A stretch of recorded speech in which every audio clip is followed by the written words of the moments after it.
नमस्कार, ये न्यूज़ देख रहे हैं आप। आपके साथ मैं हूं सुधांशु शेखर। आपको बता दूं कि दिल्ली विधानसभा चुनाव के लिए अब तक तारीखों का ऐलान नहीं हुआ है, लेकिन उससे पहले सभी राजनीतिक दलों ने पूरी ताकत झोंक दी है। उम्मीदवारों की सूची जारी करने में पीछे रहने वाली भारतीय जनता पार्टी ने भी आज से पूरी तरीके से कमर कस ली है। मैं आपको बता दूं कि प्रधानमंत्री नरेंद्र मोदी ने आज से चुनावी रैली को लेकर अपने हाथ में कमान ले ली है। आज प्रधानमंत्री नरेंद्र मोदी की रैली जापानी पार्क में होगी। मैं आपको बता दूं कि इस रैली को लेकर पूरी तैयारी कर ली गई है। वहीं भाजपा की जो तैयारी है इस रैली को, वो मैं आपको बता दूं कि भाजपा ने पीएम मोदी की इस रैली में दिल्ली के सभी विधानसभा क्षेत्रों से कार्यकर्ताओं और लोगों को बुलाने की जो है वो कोशिश करी है। मैं आपको बता दूं भारी भीड़ जुटने की पूरी संभावना है पीएम मोदी की रैली में, क्योंकि आपको बता दूं कि दिल्ली में बीजेपी जो है वो बिना सीएम चेहरे के ही चुनावी मैदान में उतरने जा रही है। प्रधानमंत्री नरेंद्र मोदी के चेहरे और केंद्र सरकार के जो कार्य हैं, जो विकास हैं, उसको लेकर ही बीजेपी चुनावी मैदान में उतरने जा रही है। अब तक उम्मीदवारों की सूची जारी करने में बीजेपी बहुत पीछे रही है। मैं आपको बता दूं कि यह जानकारी मिल पा रही है कि हालांकि बीजेपी ने अपने 70 विधानसभा सीटों के लिए जो उम्मीदवार हैं उसकी सूची तैयार कर ली है, वो प्रधानमंत्री नरेंद्र मोदी के पास भेजा गया है और अंतिम मुहर वहीं से लगना है। तो चुनाव के तारीखों का ऐलान होने से पहले भारतीय जनता पार्टी भी उम्मीदवारों की सूची जारी कर देगी। मैं आपको बता दूं कि आज पीएम मोदी जापानी पार्क में गरजेंगे और विपक्ष पर जमकर निशाना साधेंगे। इस रैली में लाखों की भीड़ होने की संभावना है और इस मौके पर भारतीय जनता पार्टी के जो कई नेता मौजूद रहेंगे, सीनियर नेता भी मौजूद रहेंगे। वहीं पीएम मोदी अपने कार्यकर्ताओं में जोश भरेंगे, दम भरेंगे और जोर शोर से चुनावी मैदान में उतरने की उनसे आग्रह करेंगे। तो बीजेपी अब लगता है कि पूरी तरीके से रेस में आने के मूड में आ गई है। वहीं अगर आप अरविंद केजरीवाल की पार्टी आप और कांग्रेस की बात करें तो इन दोनों पार्टियों के बीच लगातार बयानों का तीर चल रहा है। आरोप प्रत्यारोप का दौर वो है जो लगातार चल रहा है दिल्ली में। मैं आपको बता दूं कि एक तरफ अरविंद केजरीवाल पर कांग्रेस और भारतीय जनता पार्टी हमलावर है, वहीं अरविंद केजरीवाल की पार्टी, खास करके अरविंद केजरीवाल अकेले ही बीजेपी और कांग्रेस को घेरने में जुटी हुई है। अभी दिल्ली के विधानसभा चुनाव जो होने की संभावना है वह जताई जा रही है कि फरवरी और मार्च के बीच में दिल्ली में विधानसभा चुनाव होने हैं, लेकिन उससे पहले ही सभी राजनीतिक दलों ने पूरी तरह से ताकत झोंक दी है। मैं आपको बता दूं कि दिल्ली में इन दिनों आरोप प्रत्यारोप की राजनीति चल रही है। आपको बता दूं कि दिल्ली परिवहन विभाग के आयुक्त प्रशांत गोयल ने अरविंद केजरीवाल को एक खुला पत्र लिखा है, जारी करा है और उन्होंने अरविंद केजरीवाल के आरोपों को खारिज करते हुए यह कहा है कि जो है वो परिवहन विभाग किसी तरह की कोई जांच करने के मूड में नहीं है, इसकी कोई तैयारी नहीं की गई है। क्योंकि मैं आपको बता दूं कि अरविंद केजरीवाल ने कुछ दिनों पहले यह कहा था कि परिवहन विभाग जो है वह दिल्ली में जो महिलाओं का फ्री यात्रा होती है उस योजनाओं की जांच करने की कोशिश कर रही है और मुख्यमंत्री अतिशी को जेल भेजने की पूरी तैयारी कर रही है। केंद्र सरकार इसके लिए लगातार जांच एजेंसियों पर दबाव बना रही है।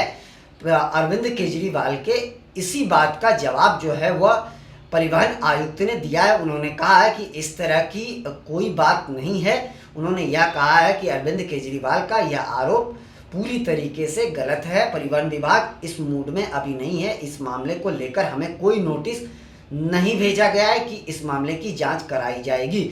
इसके अलावा अरविंद केजरीवाल ने यह भी कहा कि भारतीय जनता पार्टी जो है वह दिल्ली में महिलाओं को लेकर वह सक्रिय नहीं है, महिलाओं के बारे में उनको कोई चिंता नहीं है।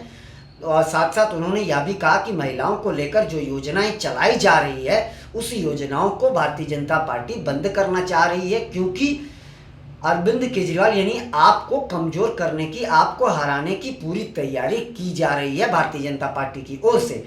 तो इस पर अब जो है परिवहन आयुक्त ने अरविंद केजरीवाल के बातों का खुलासा कर दिया है। वहीं मैं आपको यह भी बताते जाऊं कि अरविंद केजरीवाल ने चुनाव आयोग पर भी सवाल खड़े किए थे। उन्होंने कहा था कि नई दिल्ली विधानसभा सीट से, जहां से मैं प्रत्याशी हूं, वहां से लगातार वोटर लिस्ट से नाम हटाए जा रहे हैं वोटरों के, और नए वोटरों के नाम जोड़े जा रहे हैं। उन्होंने कहा था कि नई दिल्ली विधानसभा सीट में जो है वह 1,06,000 वोटर थे, लेकिन 5,000 वोटरों के लिस्ट काटे गए और 10,000 नए वोटरों के नाम जोड़े गए हैं। तो इस आरोप पर भी, अरविंद केजरीवाल के आरोप पर भी चुनाव आयोग ने यह जवाब दिया है। चुनाव आयोग ने कहा है कि 29 अक्टूबर को जो मतदाता सूची जारी करी गई थी, उसके बाद से लगातार उसमें बदलाव किए जा रहे हैं। इसके बाद उन्होंने यह स्पष्ट कर दिया है कि 1 जनवरी तक जो भी आवेदन आएंगे उसका निपटारा 6 जनवरी तक किया जाएगा। यानी 6 जनवरी तक जो है मतदाता सूची में जो भी गड़बड़ी होगी या जो भी नए मतदाता सूची बनने होंगे, जिनके नाम जुड़ने होंगे, वह जोड़ा जाएगा। उसके बावजूद भी अरविंद केजरीवाल लगातार हमलावर हैं। अरविंद केजरीवाल ने कहा है कि भारतीय जनता पार्टी के दबाव में, केंद्र सरकार के दबाव में चुनाव आयोग काम कर रही है और नए नाम जोड़े जा रहे हैं। वो अपने लोगों के नाम जोड़ रहे हैं ताकि हमें वोट ना मिले, हमें हराने की पूरी कोशिश की जा रही है। इसके अलावा भी मैं आपको बता दूं कि कांग्रेस, आप और भारतीय जनता पार्टी के बीच आरोप प्रत्यारोप का दौर लगातार जारी है। वहीं आज पीएम मोदी की जो रैली है, वह रैली में बहुत कुछ होना है। आज से बीजेपी का क्या हाल है दिल्ली में और बीजेपी की क्या रणनीति है, इसका खुलासा हो जाएगा दिल्ली में। मैं आपको बता दूं कि इस बार दिल्ली की जो विधानसभा चुनाव होने वाले हैं, उसमें यह कयास लगाए जा रहे हैं कि यह चुनाव इस बार त्रिकोणीय होने की पूरी संभावना है, क्योंकि कांग्रेस और आप, इन दोनों के बीच जो है वो जबरदस्त आरोप प्रत्यारोप चल रहा है। और वहीं मैं आपको बता दूं कि अरविंद केजरीवाल लगातार भारतीय जनता पार्टी और कांग्रेस पर एक साथ हमलावर हैं। जहां अरविंद केजरीवाल लगातार बीजेपी पर कई आरोप गढ़े जा रहे हैं। कभी अरविंद केजरीवाल चुनाव आयोग को लेकर सवाल खड़े कर रहे हैं, कभी अरविंद केजरीवाल परिवहन विभाग पर सवाल खड़े कर रहे हैं, जबकि सब चीज़ ये दिल्ली सरकार की है। उसके बावजूद अरविंद केजरीवाल लगातार यह आरोप लगा रहे हैं। वहीं मैं आपको बता दूं कि अरविंद केजरीवाल पिछले दिनों जो है वो प्रवेश वर्मा, बीजेपी नेता प्रवेश वर्मा पर पैसे बांटने का भी आरोप लगाया है। और उसके बाद इसको लेकर जो विरोध प्रदर्शन भी प्रवेश वर्मा के घर के बाहर करा गया। तो राजनीति दिल्ली की किस तरह हो रही है, किस ओर जा रही है, यह कहना बहुत मुश्किल हो रहा है। मैं आपको यह बता दूं जरूर कि आज प्रधानमंत्री नरेंद्र मोदी की रैली के बाद बीजेपी की रणनीति और बीजेपी की स्थिति दिल्ली में क्या है, उस बात का खुलासा लगभग हो जाएगा।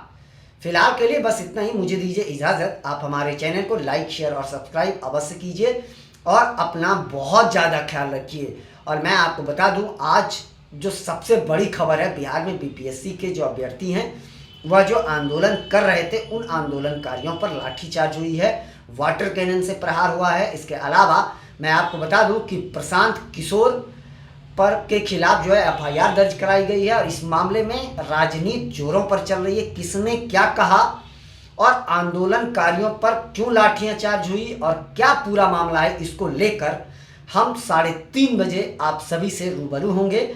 आप लोग भी उस लाइव में अवश्य जुड़िएगा और हम लोग आपस में जुड़कर हर मुद्दे को लेकर, हर पॉइंट टू पॉइंट, इस मामले को लेकर जितने भी पॉइंट हैं, उस हर पॉइंट पर बातचीत करेंगे। फिलहाल के लिए बस इतना ही। आप सभी का शुक्रिया।